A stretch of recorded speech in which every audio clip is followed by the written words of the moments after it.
नमस्कार. जय जय रघुवीर समर्थ. श्री स्वामी समर्थ. तुमच्या मनात एखादी इच्छा अनेक दिवसापासून अपूर्ण आहे का? कितीही प्रयत्न करूनही काम जमत नाही आहे का? घरात आर्थिक अडचणी, नोकरी, व्यवसाय, विवाह, आरोग्य किंवा मानसिक अस्वस्थता यापैकी कोणत्याही समस्येने तुम्ही त्रस्त आहात का?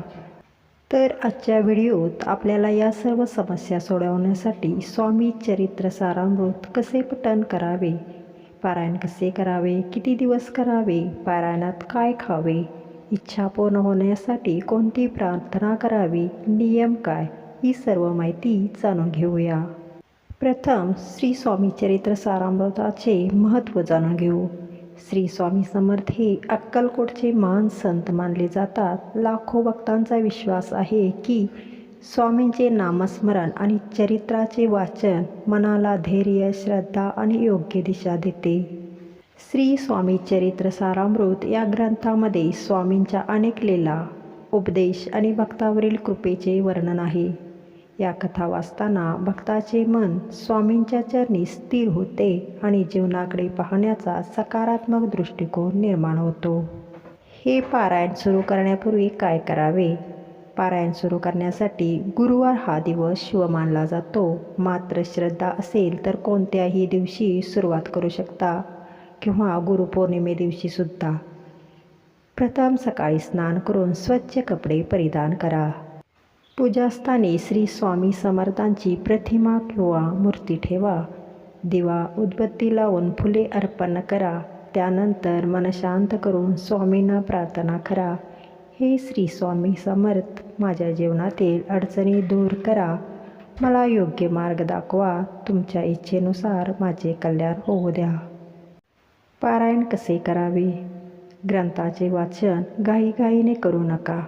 प्रत्येक अध्याय समजून शांतपणे आणि भक्तिभावाने वाचा. दररोज ठराविक वेळ निवडा आणि शक्यतो त्याच वेळी वाचन करा. तुमचे मोबाईल, टी.व्ही. किंवा इतर व्यत्यय टाळा. वाचन पूर्ण झाल्यानंतर किमान 108 वेळा श्री स्वामी समर्थ या मंत्राचा जप करा. शेवटी आरती करून नैवेद्य दाखवा. किती दिवस पारायण करावे? तर अनेक भक्त 7 दिवस, 11 दिवस किंवा 21 दिवसांचे पारायण करतात. काही जण दररोज एक अध्याय वाचून संपूर्ण ग्रंथ पूर्ण करतात. यामध्ये सर्वात महत्त्वाची गोष्ट म्हणजे सातत्य. एक दिवस श्रद्धेने केलेली साधना अनेक दिवस निष्काळजीपणे केलेल्या साधनेपेक्षा श्रेष्ठ मानली जाते. त्यामुळे तुम्ही दररोज त्यामध्ये सातत्य असलेच पाहिजे. पारायण करताना कोणते नियम पाळावेत? 1. सात्विक आहार घ्या. शक्य असल्यास राग, विवाद आणि कटू बोलणे टाळा. खोटे बोलू नका. गरजूंना मदत करा.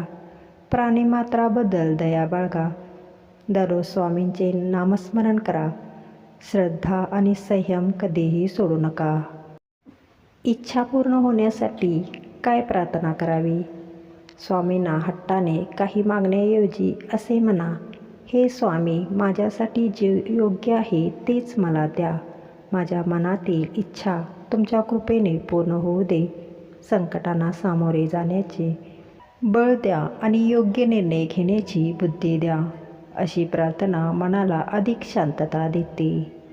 महत्त्वाची गोष्ट म्हणजे अनेक भक्तांना पारायणानंतर सकारात्मक अनुभव आले असल्याचे ते सांगतात. मात्र प्रत्येक व्यक्तीचा अनुभव वेगळा असू शकतो. पारायण हे कोणत्याही चमत्काराची हमी नसून श्रद्धा, आत्मविश्वास आणि आध्यात्मिक साधना वाढवण्याचा मार्ग आहे.